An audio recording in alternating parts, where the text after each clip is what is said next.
Un saludo afectuoso.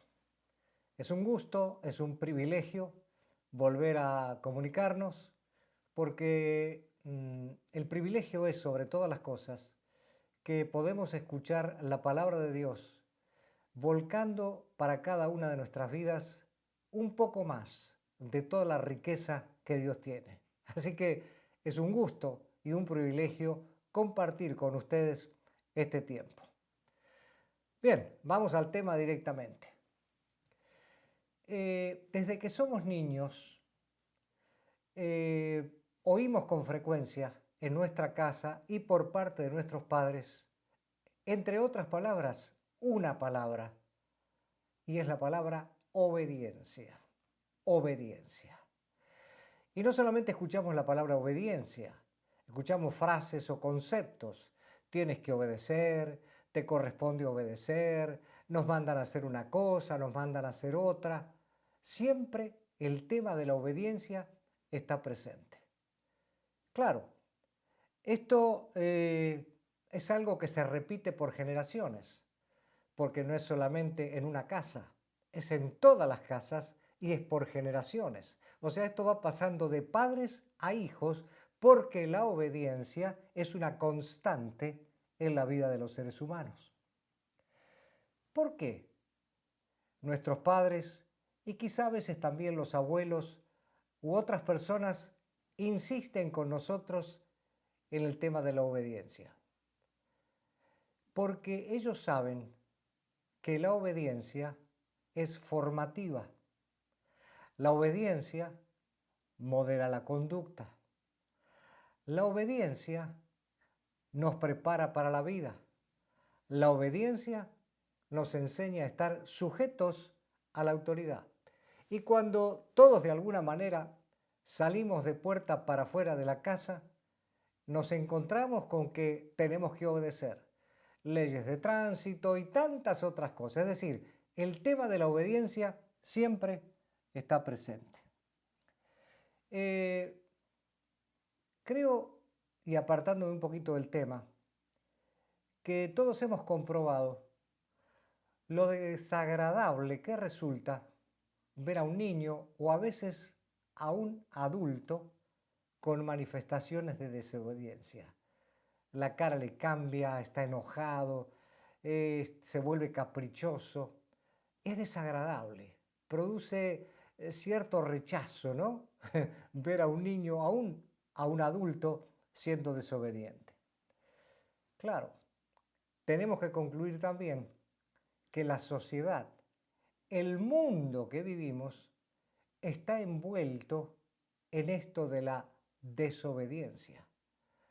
Hoy en día se ha vuelto muy común no cumplir leyes, desacatar a las autoridades, no hacer caso de lo que se nos dice, es decir, casi se ha tomado como común. Y lamentablemente, esta es la sociedad en la que tenemos que vivir.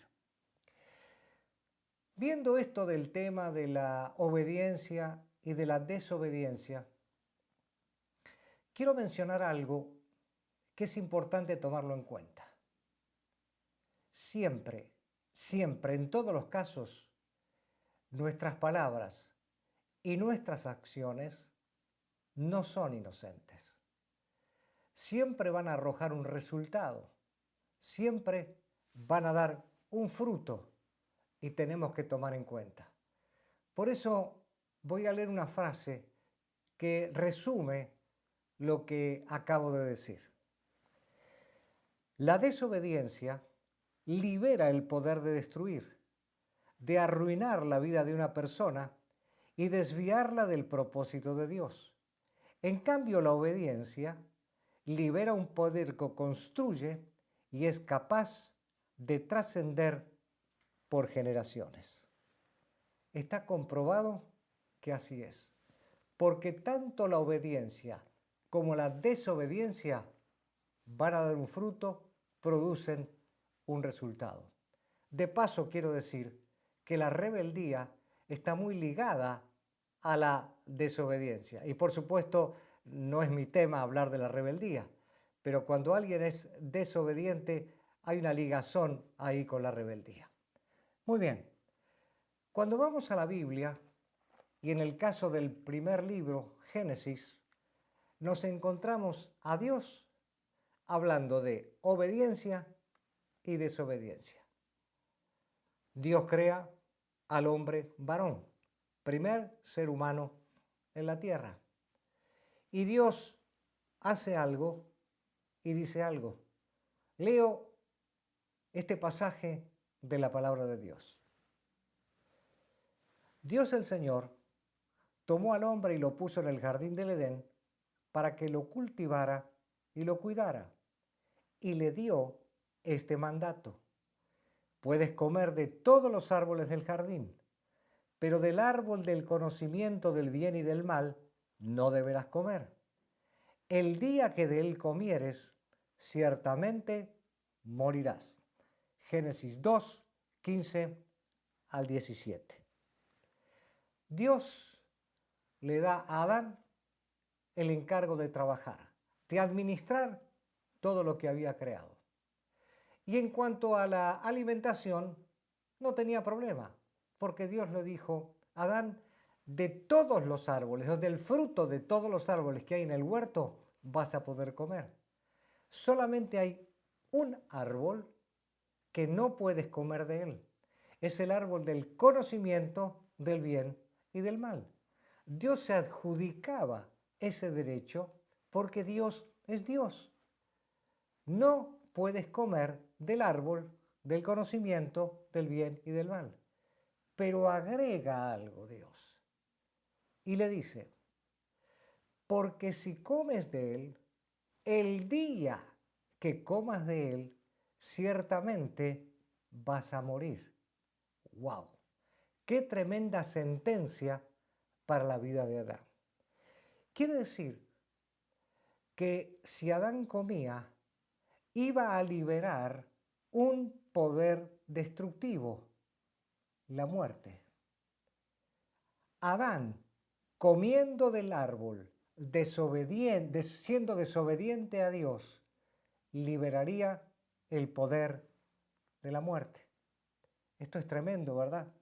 Ahora, este morir tiene que ver con dejar de existir físicamente, pero también tiene que ver con la separación de Dios, de ya no poder acceder a la comunión con Dios, estar en esa comunión permanente con Él. Pero además de liberar el poder de la muerte, si Adán comía, iba a liberar otro poder, el poder del pecado. Nosotros sabemos qué fue lo que pasó. Adán y Eva desobedecieron, comieron del árbol que Dios les dijo que no debían comer y liberaron los dos poderes, el poder de la muerte y el poder del pecado. Y eso pasó a toda la raza humana. Por eso dije que nuestras acciones y nuestras palabras no son inocentes. La raza humana en el día de hoy está sufriendo las consecuencias de aquella primera desobediencia de Adán y de Eva. Ahora bien, vamos a pasar a otro ejemplo de desobediencia. El pueblo de Israel. Dios lo había escogido como un pueblo propio, pero Israel estuvo esclavizado en Egipto. Sale de Egipto, anda por el desierto, porque Dios les había prometido una tierra, la tierra de Canaán, una tierra donde había abundancia, se habla de leche y de miel. Dentro de este panorama hay un reconocimiento de la tierra. Van personas a reconocer la tierra. La opinión de estas personas se divide en dos. Unas personas reconocen la tierra y dicen: la tierra es buena. La abundancia de la que Dios habló sí existe. Hemos traído aquí un gigantesco racimo de uvas. La tierra es tan fértil que produce estas uvas tan grandes. Ese fue el primer informe positivo de acuerdo a lo que Dios había hablado. Pero el otro informe fue negativo. La tierra no es buena, en el sentido de que allí hay gigantes, gente que mete miedo, gente con la que no vamos a poder, porque hasta dijeron, es como una tierra que traga a sus habitantes. Se acobardaron, tuvieron miedo y transmitieron ese miedo.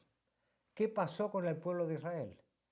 Creyó en el segundo informe. ¿Qué había dicho Dios? La tierra es buena. Yo les doy la tierra. Es una tierra de abundancia. Pero el pueblo creyó a la mentira y entonces vinieron las consecuencias. Voy a leer un pasaje de la palabra de Dios muy gráfico para ver cómo sigue la historia. Dice así. Ahora bien, ¿quiénes fueron los que oyeron y se rebelaron?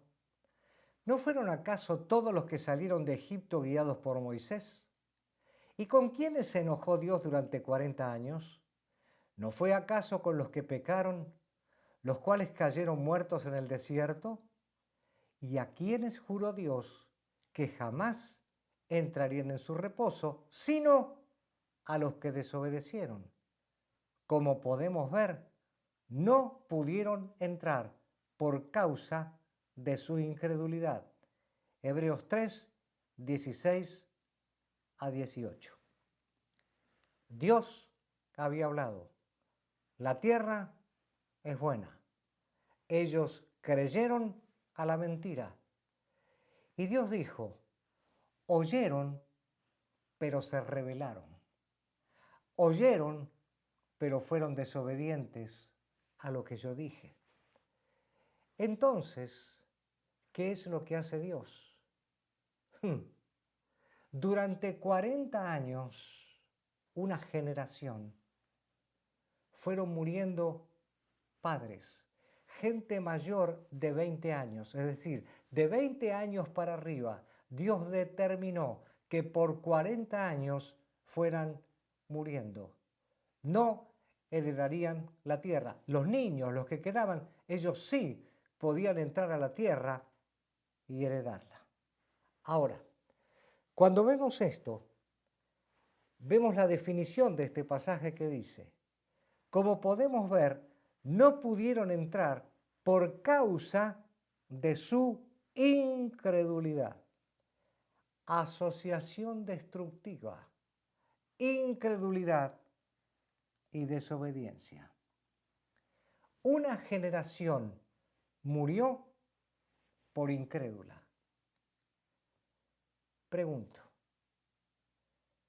¿qué liberaron esos padres que fueron muriendo en el desierto a sus hijos?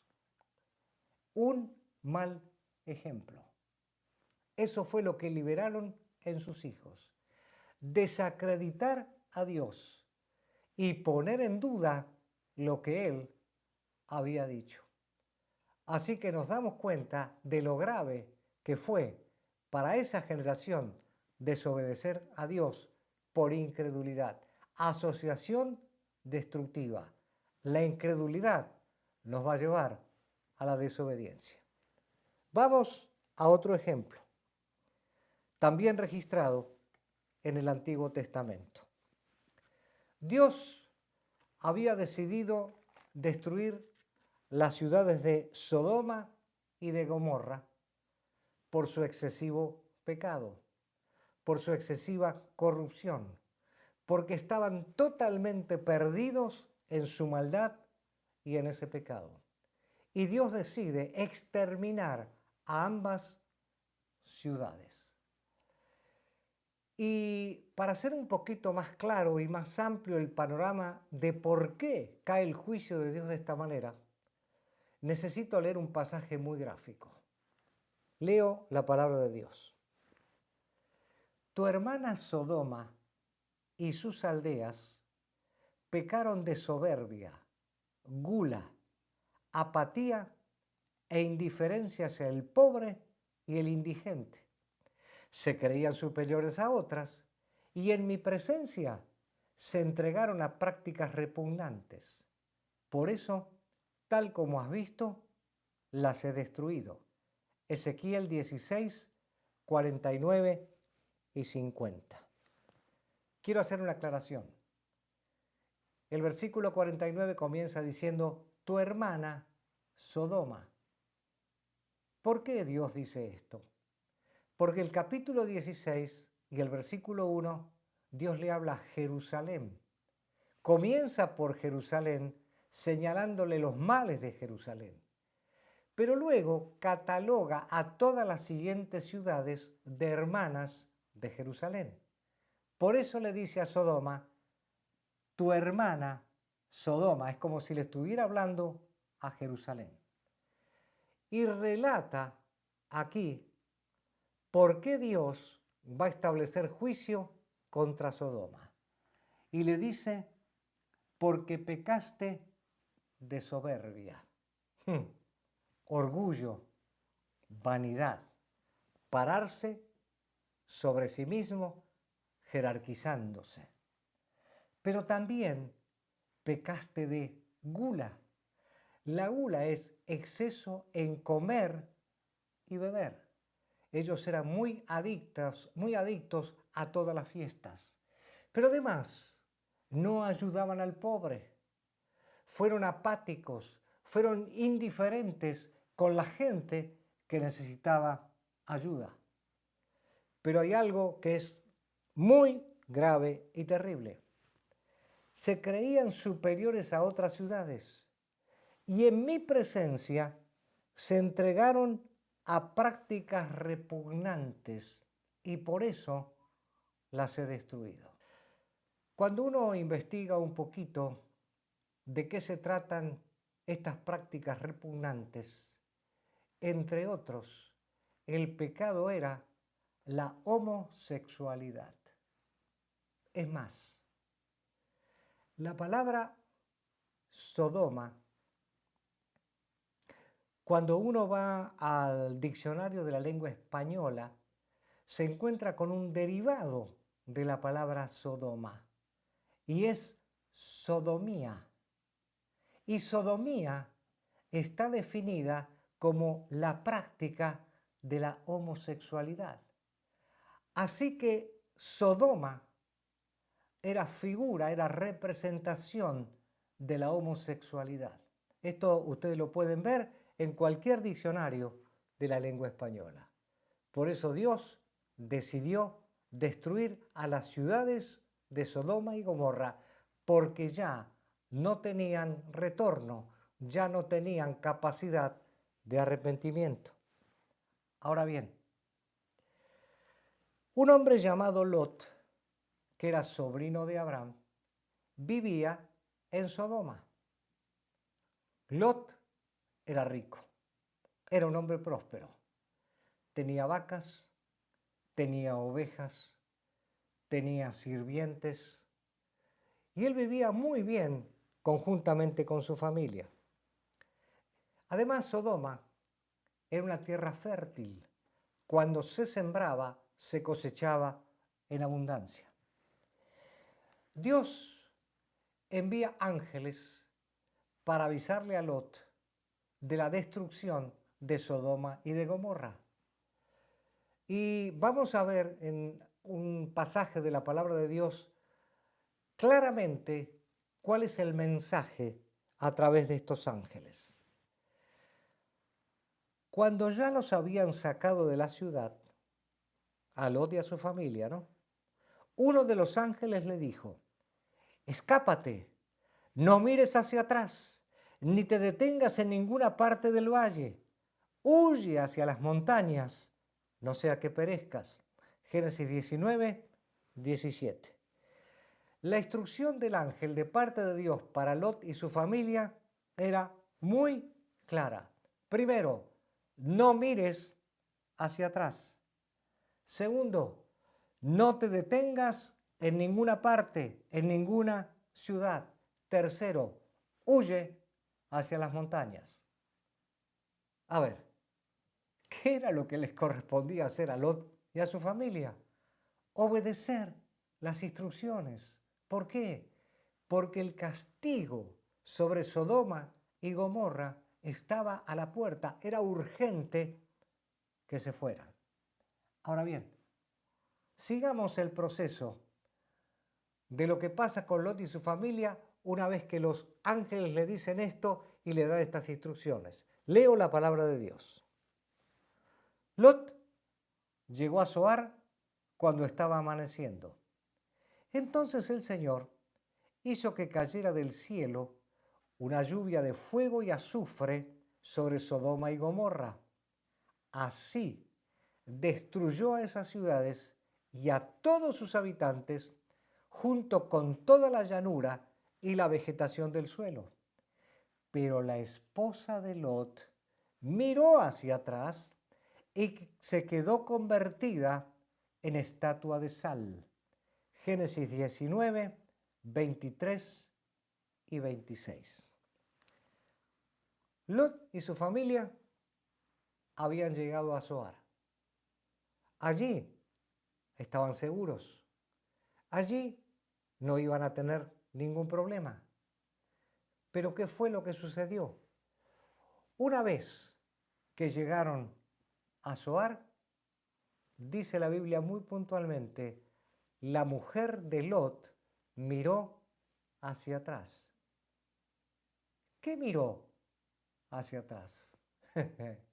Su querida Sodoma, consumida por el fuego y el azufre. Su querida Sodoma, donde tenía bienes, posesiones, buen pasar.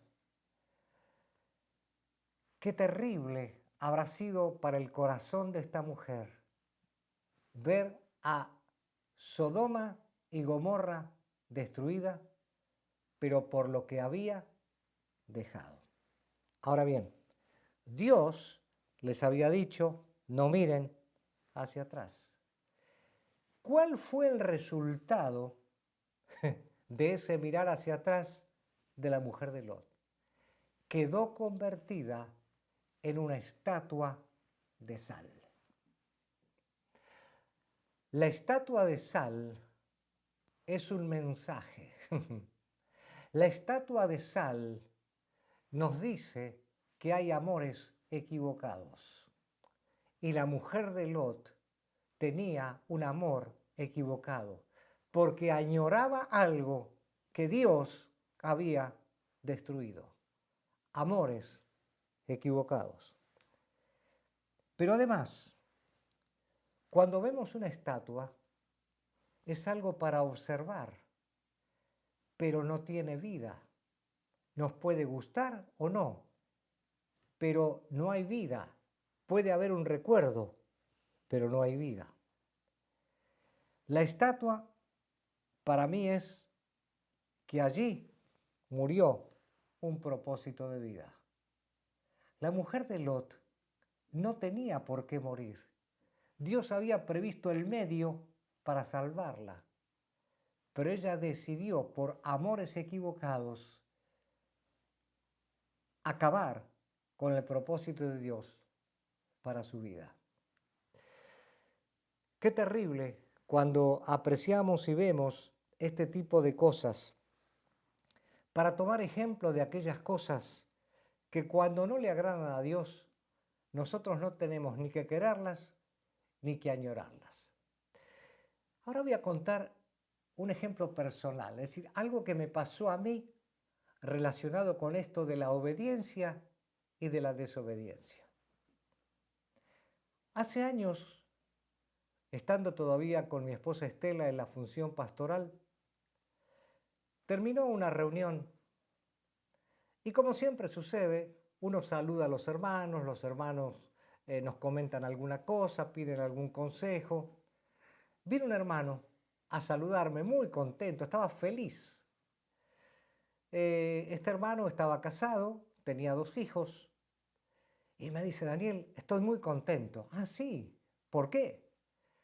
Dice, bueno, ¿tú sabes que mi mamá tiene un negocio? Le digo, sí, lo sé y hace años que tiene el negocio. Sí, efectivamente. Pero sucede que el negocio le está yendo muy bien, está prosperando mucho, necesita ayuda y entonces quiere que yo le ayude. Tú sabes, dice que yo trabajo en una empresa, estoy 8 o 9 horas trabajando en una empresa, pero esto me permitiría a mí trabajar con mi mamá, tener más libertad, prosperar económicamente. Ajá, le digo, ok. Y entonces, ¿qué es lo que tu mamá te propuso? Bueno, asociarme con ella. Entonces le pregunto a manera de reflexión, ¿pero tu mamá es hija de Dios, se entregó a Cristo? Me dice, no. Ujú, ok. ¿Y tú sabes lo que dice la palabra al respecto?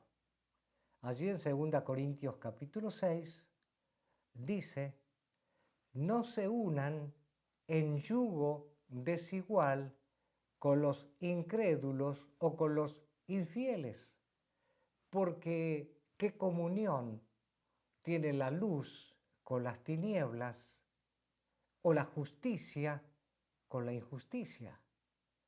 Tú eres hijo de Dios, tu mamá está en las tinieblas. No, pero Daniel, sabes que bueno, y quizás sea una manera que mi mamá... Mira, obviamente yo te estoy mencionando un principio de la palabra de Dios para que lo tomes en cuenta. Yo soy un pastor, te tengo que decir lo que dice la palabra de Dios, pero tú tomas la decisión. Y me dice, pero es mi mamá. Como si quisiera decir, bueno, Dios va a ser una excepción, porque es mi mamá. Le dije, hermano, creo que no estás entendiendo. Dios no va a violentar sus propios principios por conveniencia nuestra o porque sea un pariente nuestro con quien nos asociamos. Yo te menciono la palabra. Pero Daniel, es mi mamá. Le dije, está bien, estoy de acuerdo. Yo no te estoy prohibiendo nada. Simplemente te estoy diciendo lo que dice la palabra de Dios. ¿Saben qué hizo? Se dio media vuelta, enojado, y se fue. Ya no me saludó.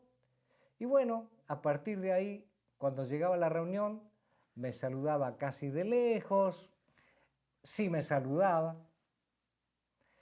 pero como a los, no sé, 4 meses, entre 4 y 6 meses, vino a verme, a saludarme, y me dijo, Daniel, tenías razón. ¿De qué? ¿Por qué? ¿De tenías razón en qué? ¿Te acuerdas cuando hablé contigo de lo de mi mamá? Sí, tenías razón. La sociedad no funcionó. Es más, hasta hubo una ruptura de la relación madre e hijo. Dije, bueno, lamentablemente sucede que cuando violamos un principio de la palabra, las cosas no nos va a ir bien, por más que nosotros intentemos que nos vaya bien. Le dije, mira, te voy a decir más. Aún estando en una sociedad de yugo desigual, podrías haber prosperado económicamente porque sucede. Pero esa era una prosperidad no encuadrada dentro de la voluntad de Dios, porque no estabas obedeciendo, estabas en desobediencia, violentando un principio. Este tipo de relaciones de sociedades, las uniones, sea este tipo de sociedad de negocios, matrimonial, nunca van a ser del propósito de Dios. Ahora bien, habiendo contado esta experiencia personal, voy a pasar a un ejemplo positivo. Y me voy a referir a un hombre llamado Noé, muchos siglos atrás en la historia. Noé tenía su familia, pero pasó algo. La sociedad en la que vivía Noé era una sociedad pecadora. La gente pervertida, corrupta, malvada, mentirosa, se dedicaba a pasarla bien y nada más. Y ese pecado hizo que Dios decidiera destruir también por agua, por un diluvio, a toda esa sociedad en la generación de Noé y de su familia. Creo que conocemos la historia. Dios toma a Noé, que era un varón perfecto, justo, dice, justo en todos sus caminos, porque Dios se agradaba de la conducta de Noé. Entonces, hay algo que quiero leer muy importante. Luego que sucede lo del diluvio, 40 días de agua, toda esa población es destruida y Noé, conjuntamente con su familia y una especie de animalitos, reptiles y aves fueron salvados para continuar con la especie, continúan agradando a Dios. Pero voy a mencionar algo que es muy destacable. Hay un versículo que dice así: por la fe, Noé, advertido sobre cosas que aún no se veían, con temor reverente construyó un arca para salvar a su familia. Por esa fe, condenó al mundo y llegó a ser heredero de la justicia que viene por la fe. Hebreos 11, 7. Ya sabemos lo de la construcción del arca, ya sabemos la destrucción por el diluvio, ya sabemos todo lo que pasó. Pero acá hay algo importantísimo, dos cosas importantes. Una, ¿cómo construyó el arca Noé? Con temor reverente. ¿Qué significa esto? Un respeto superlativo, relevante a Dios y una honra como nada a su nombre. Temor reverente. Yo me imagino a Noé construyendo el arca diciendo: Dios va a destruir a esta generación. Me duele construir este arca, pero tiene que suceder. Pero hay algo más. Dice que por esa fe condenó al mundo. La fe y la obediencia están ligadas. Así como la incredulidad está ligada a la desobediencia, la fe y la obediencia están ligadas. Dice la palabra que por esa fe castigó al mundo. ¿Qué es lo que estaba demostrando Noé con la fe y la obediencia? El mensaje era: Dios está actuando con justicia, castigando la maldad y el pecado. Pero ¿por qué dice condenó al mundo? Porque cada clavo que él clavaba era como un repique en la mente de aquellos que no querían creer. Por esa fe condenó al mundo, sin decir una palabra. Pero además dice: fue hecho heredero de la justicia que viene por la fe. ¿Qué liberó la obediencia de Noé? La justicia que viene por la fe. ¿Y qué significa esto? Que Noé tuvo el anticipo de lo que nosotros hoy conocemos como la justificación por fe, que todos nosotros recibimos por haber creído en Jesucristo como nuestro Salvador y Señor. Noé tuvo el anticipo de ser justificado por la fe. Maravilloso. Qué premio, qué liberación maravillosa. Ahora bien, vamos rumbo al final. Vamos a ir ahora al Evangelio según San Mateo. Jesús está terminando su tiempo en este mundo, está a punto de ascender a los cielos, luego de un periodo de más de 3 años, de haber estado con sus discípulos, de haber muerto, de haber resucitado, de haber hecho toda la obra que sabemos que él hizo. Ahora convoca a sus discípulos a una reunión cumbre. ¿Dónde? En el monte de Galilea. Allí Jesús les va a dar las últimas instrucciones antes de ascender al cielo. Y dice así la palabra de Dios. Jesús se acercó entonces a ellos y les dijo: se me ha dado toda autoridad en el cielo y en la tierra. Por tanto, vayan y hagan discípulos de todas las naciones, bautizándolos en el nombre del Padre y del Hijo y del Espíritu Santo, enseñándoles a obedecer todo lo que les he mandado a ustedes. Y les aseguro que estaré con ustedes siempre hasta el fin del mundo. Mateo 28, 18 al 20.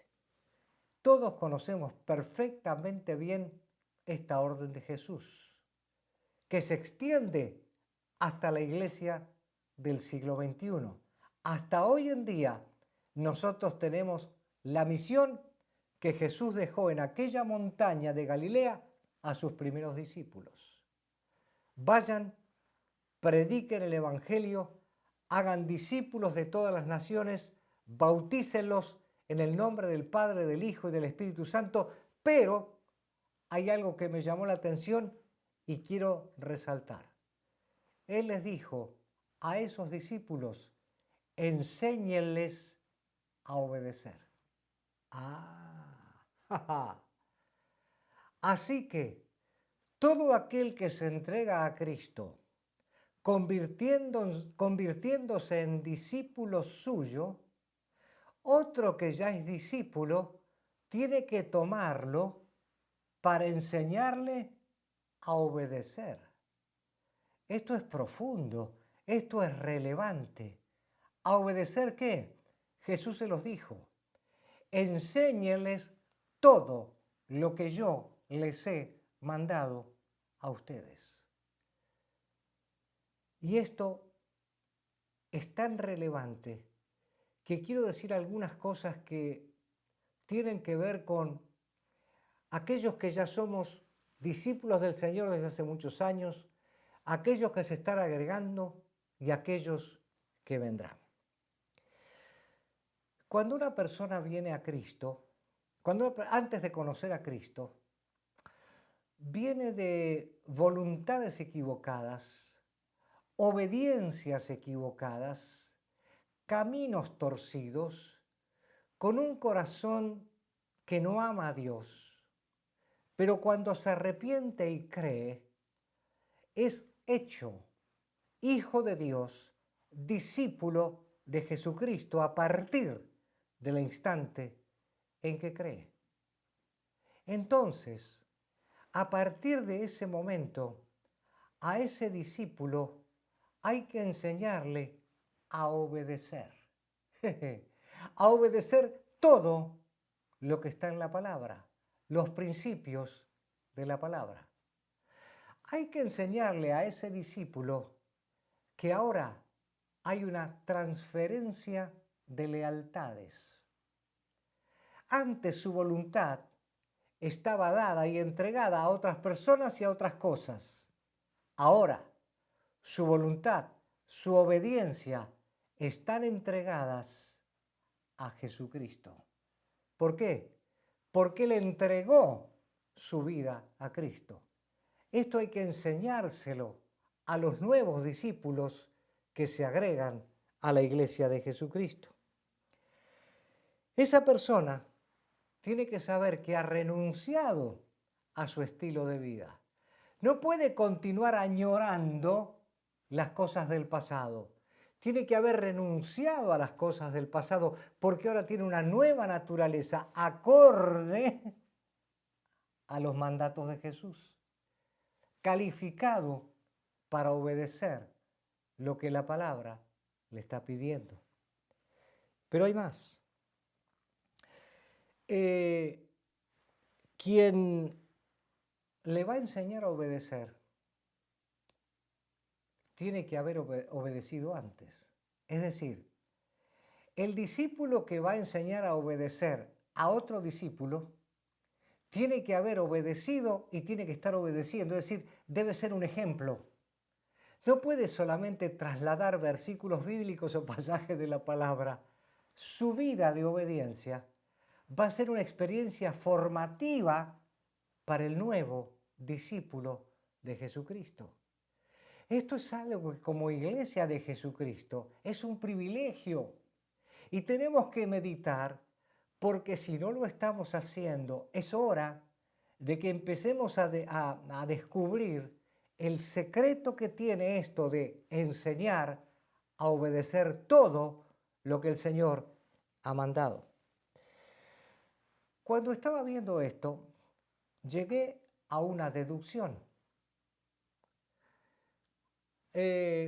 Cuando un discípulo le enseña a obedecer a otro discípulo, este otro discípulo en algún momento va a enseñar a obedecer a otro discípulo y este otro a otro, y así por generaciones vamos a tener generaciones de discípulos obedientes al Señor y a su palabra. Quiere decir entonces que generación tras generación habrá personas que obedecen al Señor. Pensé en una dicotomía, un cuerpo físico y una cabeza. Todos nosotros tenemos cabeza y cuerpo. La cabeza da una orden. ¿Qué pasa con el cuerpo? El cuerpo siempre va a estar en armonía con la orden de la cabeza. Siempre va a obedecer la orden de la cabeza. Por eso, en la iglesia de Jesucristo tiene que ser normal, natural, obedecer a la cabeza. Esto tiene un sentido armónico, por eso hablamos de cuerpo. El cuerpo tiene miembros y todos los miembros se sujetan a la orden y a la obediencia a esa cabeza. Los hijos de Dios sabemos que, y siempre lo decimos, gracias al Señor. Gracias al Señor, Él me salvó. Gracias al Señor, mi vida cambió.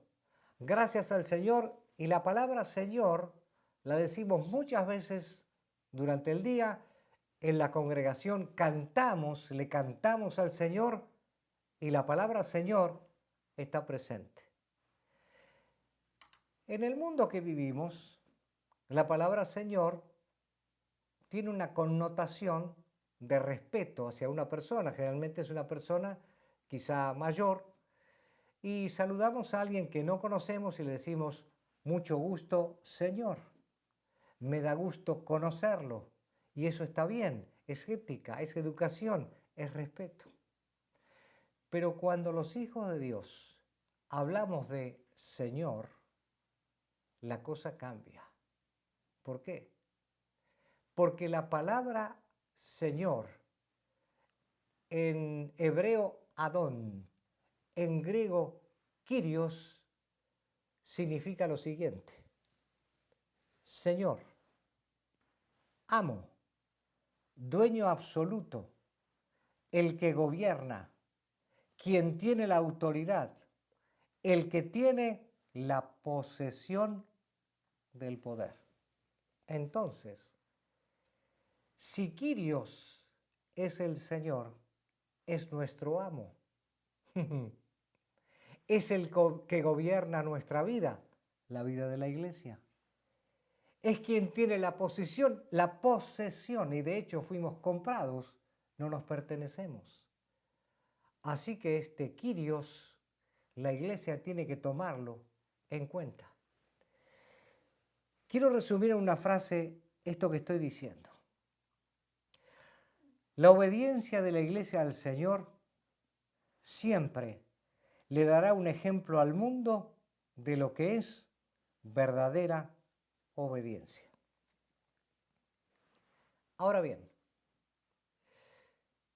la iglesia reconoce el señorío del Señor, y eso es normal, como hablábamos recién, tiene importancia, pero hay un factor, entre otros factores, que pone en marcha, que activa, que libera esta obediencia con reconocimiento al Señor como Señor. Y voy a leer dos pasajes del mismo Evangelio.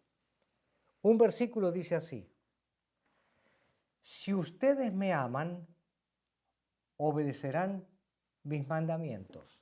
Juan 14, 15.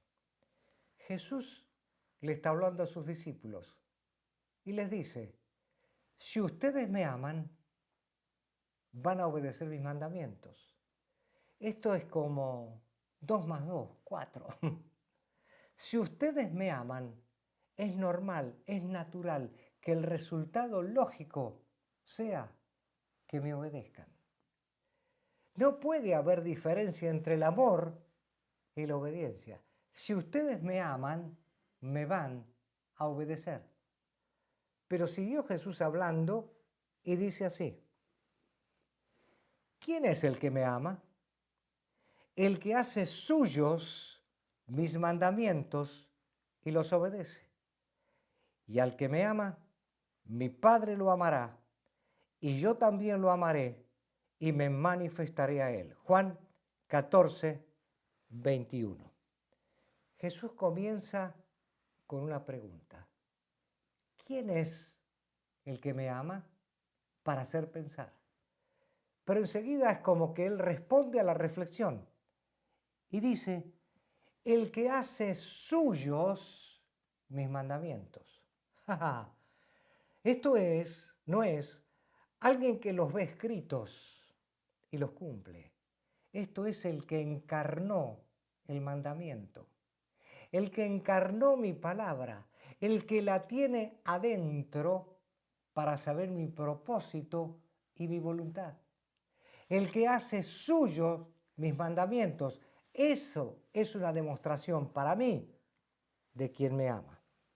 Y luego dice: al que me ama, mi Padre lo amará, y yo también lo amaré y me manifestaré a él. ¿Qué quiero decir para ir terminando este tiempo que pasé con ustedes? Un factor vital para obedecer, un ingrediente infaltable para obedecer al Señor es el amor. Porque podemos obedecer por obligación, pero esto siempre es incómodo y dura poco tiempo porque no es natural. Obviamente que no estamos hablando de un amor de sentimiento. No estamos hablando de esa cosa de emoción que yo siento en un momento y que te entrego mi corazón. No está mal la emoción, pero este amor es una decisión, es algo voluntario. Cuando nosotros tomamos en cuenta este amor, vamos a la palabra de Dios y vemos que esto del amor es como un hilo que corre por toda la Biblia. Allá en Deuteronomio 6, ¿qué le dijo Dios al pueblo de Israel? Me vas a amar con todo tu corazón, con toda tu mente, con toda tu alma y con todas tus fuerzas. Esto mismo que Dios le dijo a Israel hace muchísimos siglos atrás, Jesús lo repitió en el siglo I. Jesús repitió, reafirmó lo mismo, el amor al Señor. Pablo personificó ese amor, porque Pablo dijo: para nada estimo mi vida preciosa. Yo he muerto a mí mismo, he muerto a mi vida. Mi vida es de Él. Las cartas de Juan, ¿de qué hablan? Del amor. Repito, el amor es un hilo que corre por toda la historia. Por eso, querida iglesia, es importante que hoy hagamos una reflexión. Todos nosotros sabemos que Dios nos ama. Por ese amor envió a Jesús al mundo a morir e hizo toda la obra, y un día, por ese amor, nos llevará a estar con Él en el cielo. Pero ahora estamos en la tierra. Iglesia, ¿qué vamos a hacer con la obediencia y con el amor? Hemos visto muchos ejemplos negativos, pero también ejemplos positivos. El mundo está esperando ver a una iglesia obediente para tomar el modelo correcto de lo que es obediencia. Por eso es importante que el día de hoy tomemos conciencia del privilegio que tenemos de estar calificados para amar a Dios, porque Él es nuestro Padre, y para obedecerlo, porque sus mandamientos no son gravosos. Y al recuperar el camino de la obediencia a través del amor, comenzar a madurar y crecer en el conocimiento íntimo de nuestro Señor. Todo esto que estamos reflexionando hoy y que estuvo en mi corazón durante todo este tiempo, me hace decir algo. La medida del amor que le tengamos al Señor será la medida de la obediencia. Yo quiero orar para sellar esta palabra y que meditemos a partir de hoy para que todos los cambios que se deban dar en nuestra vida se hagan para honrar al Señor, para manifestarle el amor y la obediencia de corazón, con convencimiento, haciéndole saber al mundo que solamente Él es exclusivo para nosotros porque le amamos. Oramos al Señor. Padre, tantas gracias te damos en este día por haber compartido tu palabra. Cuánta riqueza inagotable hay en tu palabra. Cuántas cosas vemos, descubrimos o redescubrimos. Pero nos damos cuenta que todo va enfocado a tener una comunión contigo, una comunión de amor, un convencimiento profundo, una fe firme y profunda en todo aquello que tú has hablado. Señor, pedimos perdón como Iglesia de Jesucristo por mantener durante mucho tiempo intereses egoístas, viéndonos a nosotros mismos y lo que necesitábamos. Pero estamos viendo, Señor, que tú un día nos diste a Cristo y con Él nos diste todas las cosas. Lo tenemos todo en ti, estamos completos en ti. Por eso, Señor, queremos a partir de hoy decirte ese amor descrito en tu palabra, ese amor que te hace exclusivo, ese amor que ha determinado por voluntad amar y ponerte primero siempre, es el amor que te manifiesto. Esa obediencia perfecta que viene por convicción y por fe, la manifiesto. Señor, quiero que el mundo, el entorno que me rodea, vea en mí un hombre, una mujer, un muchacho, una chica, un niño, convencido de quién eres tú para mi vida. Te bendecimos, Señor, y levanto a la Iglesia de Jesucristo en el mundo para que seamos un testimonio de lo que tú eres, Señor de la Iglesia, que sigues salvando, que sigues redimiendo, que sigues rescatando, pero también eres Señor, el que gobierna, el amo absoluto, el que domina todo, ante quien un día toda rodilla se doblará y toda lengua confesará que Jesús es el Señor, para gloria de Dios Padre. En su nombre oramos agradecidos. Amén, Señor. Amén.